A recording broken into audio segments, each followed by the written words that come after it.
জানুয়ারি মাসের 27 তারিখ।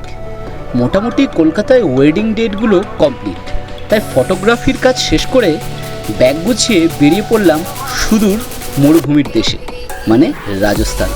টিকিট আগে থেকে কাটাই ছিল, তাই এসি কামরায় বসে যেতে বেশ ভালোই লাগছিল। আমাদের ট্রেন ছিল শিয়ালদা থেকে আজমির শরীফ এক্সপ্রেস, আর সেই ট্রেনে চেপেই রওনা হয়ে গেলাম জয়পুরের উদ্দেশ্যে। ট্রেন ছুটে চলেছিল তার আপন গতিতে তার গন্তব্যে, আর জানলার পাশে বসে অনুভব করছিলাম কত দ্রুত সব কিছু পেছনে ফেলে এগিয়ে যাচ্ছি আমরা। ঠিক সময় যেন কারোর জন্য থেমে থাকে না, একটা না একটা সময় ঠিক গন্তব্যে পৌঁছে যাব। যখন পৌঁছলাম প্রায় ভোর, কারণ ট্রেন ছিল অনেকটা লেট, তাই তাড়াহুড়ো করে গিয়ে পৌঁছে গেলাম জয়পুরে, এবং জয়পুর থেকে অটো ধরে পৌঁছে গেছিলাম আমাদের হোটেলে। রাজস্থানের একটা ছোট্ট ঝলক তোমাদের জন্য রাখা থাকবে, তাই যারা আমার চ্যানেলে নতুন তারা অবশ্যই একটা সাবস্ক্রাইব করে দেবে, কারণ এর পরে যে এপিসোডগুলো আসছে জয়পুর, যোধপুর, জয়সালমের প্রত্যেকটা এপিসোড চেষ্টা করেছি যাতে তোমরা দেখে খুব সহজে পৌঁছে যেতে পারো। চেষ্টা করলাম যতটা সম্ভব ইনফরমেশন দেওয়া। ওয়েলকাম টু শিবু দাদার অ্যাডভেঞ্চার। আর আজকে আবার একটা অ্যাডভেঞ্চারের খোঁজে বেরিয়ে পড়েছি। আর আজকে যে সিরিজটা হতে চলেছে, মানে এই যে সিরিজটা আসতে চলেছে, সেই সিরিজটার সঙ্গে কিন্তু বাঙালির অনেক ইমোশন জড়িয়ে আছে। তো অবশ্যই বলবো বিস্তারিত এবং ভ্রমণ সংক্রান্ত যে কটা তথ্য আমি পাবো সবই বলে দেবো, কিন্তু তার আগে যারা চ্যানেলে নতুন তাদেরকে অবশ্যই সাবস্ক্রাইব করে রাখতে হবে, যাতে প্রত্যেকটা নোটিফিকেশন তোমাদের কাছে আসে। তার জন্য বেল আইকনে ক্লিক করতে। আর ডে 1 আজকে আমাদের জার্নি হচ্ছে শিয়ালদা থেকে আজমির শরীফ এক্সপ্রেসের টুয়ার্ড জয়পুর। এই ডিস্টেন্সটা টোটাল 1040 কিলোমিটার, আর এই ডিস্টেন্সের টোটাল 22টা স্টেশন পড়বে, এবং টাইম হচ্ছে আনুমানিক 24 ঘন্টা যদি সবকিছু অ্যাকুরেট টাইমে হয়। আমরা ট্রেনে উঠবো এই কিছুক্ষণ পরেই, 10:55-তে হচ্ছে ট্রেন ছাড়বে, এবং আমাদের ওখানে পৌঁছাবে হচ্ছে ট্রেন 11টার সময়, রাত 11টা। তো জয়পুরে সবকিছুই রয়েছে ব্যবস্থা অনেকটা। আমরা সেই ওইখান থেকে হাঁটা শুরু করেছিলাম, হেঁটে হেঁটে পুরো ট্রেনের সামনের দিকে চলে। তো মোটামুটি টিকিট কস্ট অ্যারাউন্ড 1500 টাকা করে ধরে রাখো।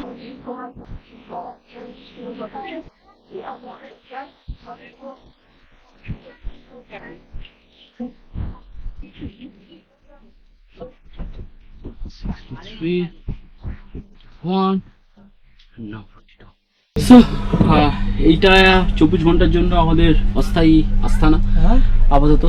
আর মোটামুটি ক্লিনই আছে, কোচ বেডিংও দেওয়া আছে, আই থিঙ্ক সো, ইয়েস বেডিংও দেওয়া আছে, এটা সব কিছুই আছে। সো যেটা ফার্স্ট করব সেটা হচ্ছে আগে লাগেজটাকে সেট করে নেবো। আমি যতবারই ট্রাভেল করি ততবারই আপার বার্থটাই পড়ে, জানি না কেন।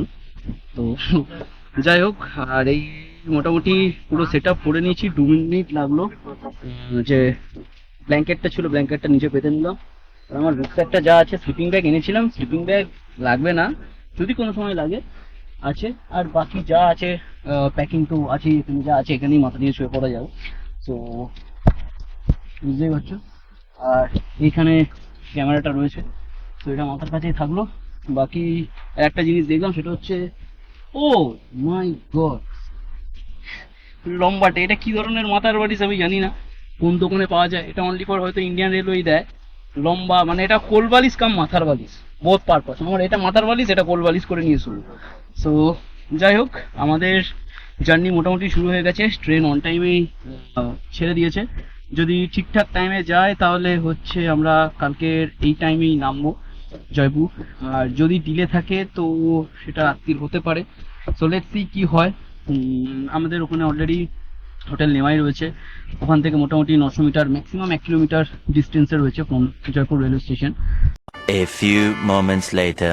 এটা রয়েছি সেটা হচ্ছে পণ্ডিত দীন দয়াল উপাধ্যায় স্টেশন, ওটার আগের নাম হচ্ছে মুঘল সরাই। মোটামুটি ট্রেন অন টাইমেই রয়েছে।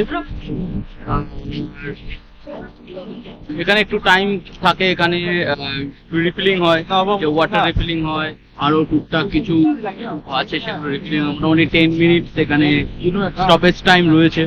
তো তোমরা যদি একে বোর হয়ে যাও এখানে নেমে টুকটাক কেনাকাটা করতে পারো।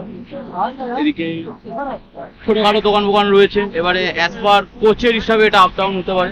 আমার B2, তো B2 এর সামনে দোকান এখানে একটা আছে, যাদের আগে পিছিয়ে পড়বে তাদের আগে যেতে হবে। Sleeper let's see. আর আজকে প্রচন্ড রাশ রয়েছে, কারণ আজকে মহাকুম্ভের যে স্নান যাত্রা সেটার একটা আজকে বিশেষ দিন। তো যে ডেটে আমরা যাচ্ছি, তো আমরা প্রয়াগরাজের উপর দিয়েই যাবো, যদিও আমাদের ডেস্টিনেশনটা আলাদা, বাট স্টিল প্রয়াগরাজের উপর দিয়ে যাবো। আমি না একটা বাজে স্বপ্ন দেখি, সেটা হচ্ছে আমি এরকম স্টেশনের নেমেছি ট্রেন থেকে, আর ট্রেন ছেড়ে দিয়েছে। তো সেখানে আমি আর বেশিক্ষণ বাইরে টাইম ওয়েস্ট করবো না। जिसकी सीट हो खाली कर दे, जिसकी ना हो उसको बैठा है वो उतर जाए। ঠিক করেছেন। Thank you sir. ট্রেনেতে প্রচন্ড রাশ, প্রচুর জেনারেল টিকিট কেটে 3 টায়ারে উঠে যাচ্ছে, 2 টায়ারে উঠে যাচ্ছে, মানে সেটাই ওয়েটিং লিস্টে এসে ইভেন চ্যালেঞ্জ করছে, উঠে গেছে যে আমার কনফার্ম টিকিট, আমি দেখি ক্যান্সেলড হয়ে রয়েছে। তো এইসবের ভেতরে তাও আর খাবারের কথা না, মানে এটা তো জোক অফ দ্য পার্ট। এটা লাঞ্চ টাইমে অর্ডার করেছিলাম, এটা এখন খাচ্ছি ডিনার টাইমে। মানে ট্রেনের লেটটা কতটা ভাবো। যাই হোক, এই হচ্ছে পরপর অভিজ্ঞতা, আপডেট সবই মহাকুম্ভের লীলা। খেয়ে দিয়ে মুখ টুক ধুয়ে একটু রেস্ট, মনে হচ্ছে ভোরবেলা ট্রেন। সো এসি 3 টায়ারের কারেন্ট সিচুয়েশন পুরো ফুল, এইদিকে চারিদিকে। কেসটা হচ্ছে যে 3 মাস আগে থেকে রিজার্ভেশন করে গিয়েও যে যাওয়া যায় সেটা ছেড়ে দাও, মানে বনগা লোকাল হয়ে গেছে সব কিছু। তো কথা হচ্ছে হিউজ কোয়ান্টিটি বলবো না, huge number of pilgrims. And second thing হচ্ছে যে there is a no available train for those pilgrims. So this is the things যে এখানে এরকম সবাই রয়েছে। So let's see, আপাতত এটাতে হয়ে যাবে। দেন কালকে ট্রেনও লেট, কালকে সকালবেলা let's see কি হয়। বেসিক্যালি পৌঁছানা লেট ফেট সব কিছু করে প্রায় 4টে বাজে। আর এখান থেকে পুরো ফুট ব্রিজ দিয়ে ওপারে যেতে হবে, এদিকে এক্সিট। প্রচুর ভিড় হয়েছিল, অনেক লোকজন ডুবে গেছিল এসি 3 টায়ারে। তো সবকিছু নিয়ে যাচ্ছি, এবং সব থেকে যেটা আর একটা জিনিস, এখান থেকে আমাদের যে হোটেলটা আর টিটিসির যে হোটেলটা আমরা বুক করেছি অনলাইনে গঙ্গৌ, তো ওটা মোটামুটি স্টেশন থেকে as per Google location 1.5 kilometre. তো এখানে অটো বলছে 200 টাকা।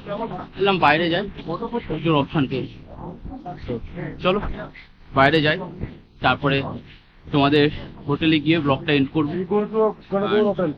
দেন দেখছি প্রায় 4:45 বাজতে যায়, সরি এখন বাজে হচ্ছে 4:25। আর আমরা এই রয়েছে হচ্ছে হোটেল গঙ্গৌ। মোটামুটি বাইরের দিকটা তো বেশ ভালোই, বেশ বড় পার্কিং লজ রয়েছে, সামনে উল্টো দিকে এটিএম রয়েছে, এবং এ থেকেও খুব সামনে, তোমার হচ্ছে স্টেশন থেকেও খুব সামনে।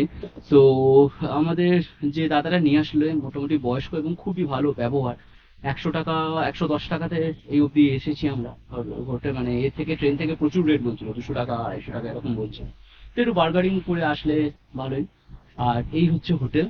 সো এখন ভেতরে যাই, ভেতরে গিয়ে ফর্মালিটিস কিছু রয়েছে, সেই ফর্মালিটিস গুলো করে রুমে যাব, এবং রুমের তে ফ্রেশ হয়ে আজকের আমরা 8টার সময় বেরোবো হচ্ছে আমাদের জয়পুর এক্সপিডিশনে। এটা হচ্ছে হোটেলের লবিটা, বেশ ভালো সবকিছু। সো বেসিক্যালি রুমটার অবস্থা খারাপ, মানে এটা দোষটা আমাদেরই, কারণ আমরা খুব তাড়াতাড়িতে বুক করেছি এবং সেই কারণে অপশানটা পাইনি। বাট ভালো রুমও রয়েছে, তো এটা একদম কম রেটের মোটামুটি। আর আমার কাছে লাক্সারি সেরকম দরকার নেই ভাই, একটা জাস্ট মাথা গোজার দরকার, একটা বিছানা পেয়েছি এই অনেক। মানে যদি বিছানা না থাকতো, বেঞ্চি থাকতো, বেঞ্চিতেও শুয়ে যাওয়া যায়, সেটা বড় কথা না। তো আজকের ব্লগটা ডে 1-এর কলকাতা টু জয়পুর এইখানে এন্ড করলাম। এবং কালকের সকালবেলা মানে পরের দিন আমাদের যে এপিসোডটা আসতে চলেছে এপিসোড 2, সেই এপিসোড 2তে তোমরা দেখবে জয়পুর ভিজিট, জয়পুরে কোন কোন জায়গা ঘুরতে পারবে, কিভাবে ঘুরতে পারবে এবং বেস্ট কোন জায়গা, সেই লোকেশনগুলো আমি ডিটেলস তোমাদের সঙ্গে শেয়ার করে নেবো। আর তারপরে পরপর এপিসোড ওয়াইজ আসতে থাকবে। তো দেখা যাক, ফিরে দেখা কেল্লা রহস্য এই এপিসোডের নাম, এবং সবথেকে মেন যে অ্যাট্রাকশনটা সেটা ফেলুদার কোনটা, ঠিকই ধরেছ, সোনার কেল্লা। So tata, bye bye, take care. যারা চ্যানেলে নতুন তারা অবশ্যই চ্যানেলটা সাবস্ক্রাইব করে দিও। সো